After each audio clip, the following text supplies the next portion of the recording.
Hello, my darlings. Madame Raven here.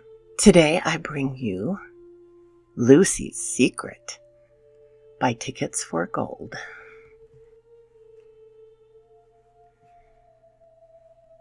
I think all adults experience times when they feel like they are failing. For me, it was the summer of 2015.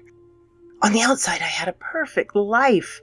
Nice house, good job, perfect marriage, and a sassy blonde-haired, blue-eyed 6-year-old girl named Lucy. It was the latter subject that I wasn't doing too well with, although at the time I was a bit oblivious. I can easily think back and blame my career. I was working from home, but working very long hours trying to get my business off the ground. Meanwhile, I was planning a baby shower for my best friend since high school, Karen. My husband was traveling with some frequency at that time for work. I thought it would be a good idea to volunteer to bake meals for the local VA 2 nights a week.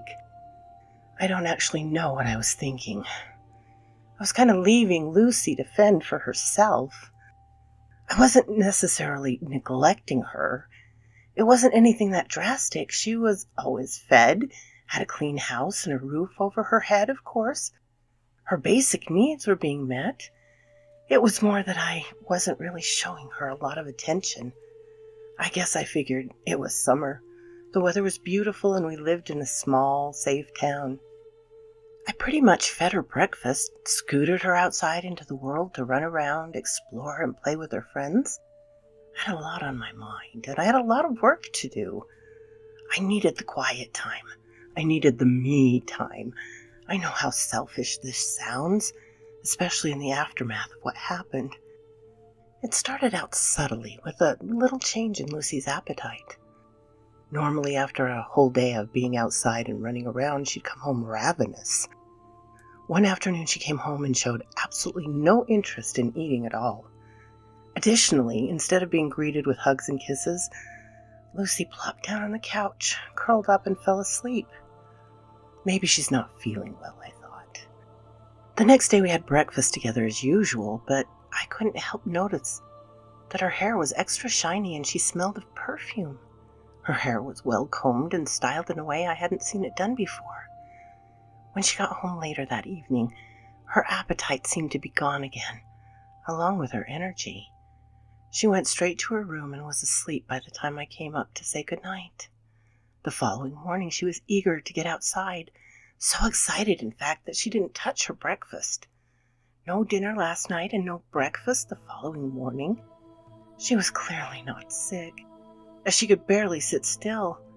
I finally agreed to let her go out and play, but as leaning in to hug goodbye, I noticed a shiny pink necklace I'd never seen before.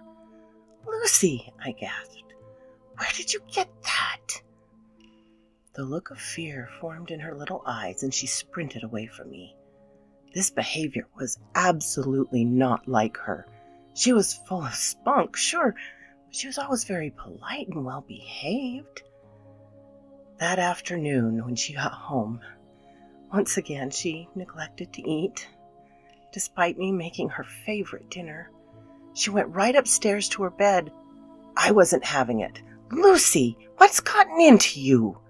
I asked out loud as I rounded the corner to her room. As I kneeled down to talk to her, I saw it and gasped. Her fingernails were painted in pink fingernail polish that I didn't recognize. This wasn't some amateur job either. The lines were perfect.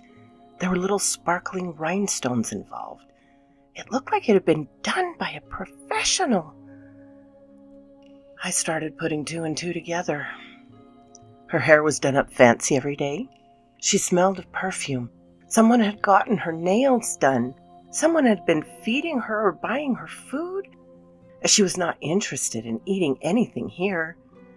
Someone had got her a shiny pink and diamond necklace. I rushed out of Lucy's room in a panic. Fumbling for my cell phone, I dialed my husband and relayed the events of the past week, detailing her attitude, her fancy in her perfume, hairdo, the nail polish, the necklace, etc. His words were haunting. I think it's pretty obvious, Beverly. Someone is grooming her. It hit me like a ton of bricks. All of this time I have been pushing her out of the door, neglecting to spend time with her, ignoring her. She'd found someone to pay attention to her, to pamper her. This was all my fault. Bev, my husband's voice was unreasonably calm. I don't think this is such a big deal. Not a big deal, I demanded. I stuttered in anger. How can you even say that? Because, babe, she's a golden doodle. So quoth this raven,